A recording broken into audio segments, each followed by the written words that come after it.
Good morning, everyone. Welcome back to my channel. Happy Wednesday. There are millions of stimulus checks that remain unspent from the past 3 stimulus relief packages. The federal government plans to send out more money to struggling Americans through direct payments. Here's your daily news report and 4th stimulus check update. This Friday evening, I will be giving away another $75 Amazon gift card. To enter the giveaway, all you have to do is subscribe to my channel, like this video, and also leave a comment below. Thank you so much, everyone. There's a chance you might still be getting a stimulus check payment, especially if you've recently filed your taxes. CNBC News reports that the U.S. government is still sending out stimulus checks related to the American Rescue Plan Act, which was approved by Congress back in March 2021. The checks being sent out now are for taxpayers who are owed extra money by the government, according to CNBC.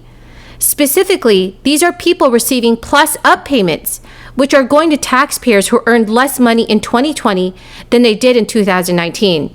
So they are owed more money. In addition, new checks are also being sent out to Americans who typically do not file taxes, but recently did so in order to claim the stimulus check money. So many of you have been asking, what are plus-up payments? So a plus-up payment is simple. Let's say you got your stimulus check based on your 2019 tax returns, but then you filed your 2020 tax return after you got your check. Based on your earnings, you could get more money because your income had dropped. For example, people are eligible for plus-up payments if they made less money in 2020 than they did in 2019. Fast Company reports that the IRS will send you an extra payment once it knows about your income changes. The Washington Post also reports that Congress added the plus-up payment idea to make sure the IRS could deal with a backlog of tax returns amid this crisis. According to the Washington Post, aware of the backlog at the IRS, Congress gave the agency the ability during the stimulus relief round to circle back and essentially top off people who were shortchanged because their tax situation changed in 2020. Members of a powerful congressional committee are calling for additional rounds of economic relief from the federal government for families still struggling during this crisis. The third round of relief squeaked through Congress thanks to a budget loophole when it failed to find bipartisan support. Since that time, numerous Republican governors have refused federal unemployment insurance benefits, arguing they encourage people to stay home and collect money instead of getting back to work. Fortunately, lawmakers can use the budget reconciliation process again to pass more relief payments. When asked directly about stimulus checks earlier this month,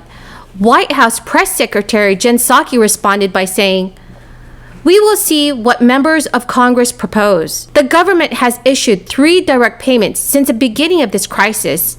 In the latest round of stimulus relief package, the U.S. government said it sent out roughly 150 million direct payments to households with a value of $376 billion. United States businesses are looking to hire and ramp up production, but are running into shortages of both employees and raw materials in some industries. The recovery of America's job market hit a pause last month as many businesses, from restaurants and hotels to factories and construction companies, struggled to find enough workers to catch up with a rapidly strengthening economic rebound. Last month's hiring slowdown appears to reflect a host of factors. Nearly 3 million people are reluctant to look for work because they fear catching it. More women also dropped out of the workforce last month, likely to care for children, after many had returned in the previous 2 months. In addition, construction companies and manufacturers, especially automakers, have been left short of parts because of clogged supply chains and have had to slow production for now. Both sectors pulled back on hiring in April, and some businesses say they believe that a $300 a week jobless benefit, paid for by the federal government, is discouraging some of the unemployed from taking new jobs. The Labor Department reported that companies have added jobs for 4 straight months, though the government lowered its estimate of job growth for February and March. The resumption of hiring has encouraged some Americans to start looking for jobs, which means they are newly counted as unemployed if they don't immediately find work.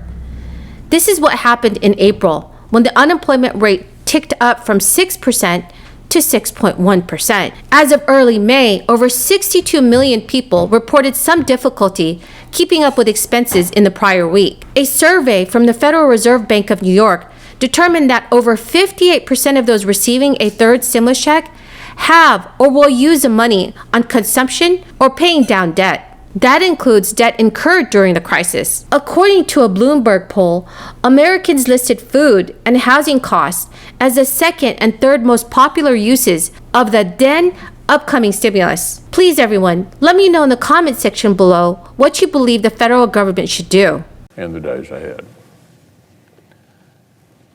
Now, on a completely different matter, today 2 Senate committees will consider and vote on 2 very different pieces of legislation. Over in the Russell Building, the Environment and Public Works Committee just approved a bipartisan bill led by Chairman Carper and Ranking Member Capito to invest in better roads and bridges for the American people. This would be the first major action on surface transportation since the FAST Act 6 years ago. It would raise baseline funding for roads and bridges to an all-time high, and as expected, our colleagues just reported this bill out unanimously, 20-0. That is legislating done right. Our colleagues are modeling the approach that would let Congress build a successful big-picture infrastructure bill later this year. Meanwhile, in the Hart Building, the Finance Committee will spend its afternoon marking up a left-wing partisan bill written fully within the spirit of the Green New Deal. Maximum pain for working American families in exchange for minimal environmental gain. Under the guise of Clean Energy for America, Chairman Wyden is leading the charge against the most reliable and affordable ways to power our country.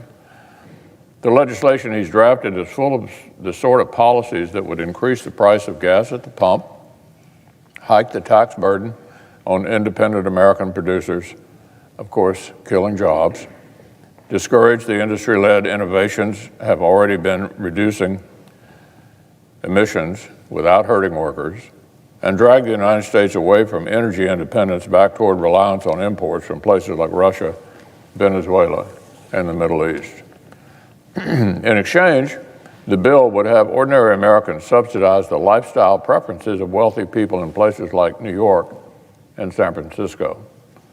So, one committee unanimously approved a smart, targeted, bipartisan approach to key infrastructure projects that America needs, and another will consider a partisan descendant of the Green New Deal that would raise taxes, probably raise gas prices, and leave us with a less reliable electricity grid.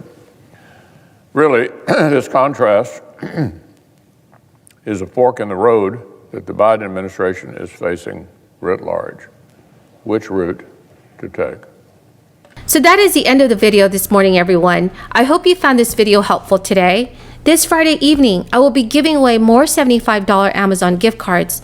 To enter the giveaway, all you need to do is subscribe to my channel, like this video, share this video, and leave a comment below. Thank you, everyone, and have a very, very blessed Wednesday.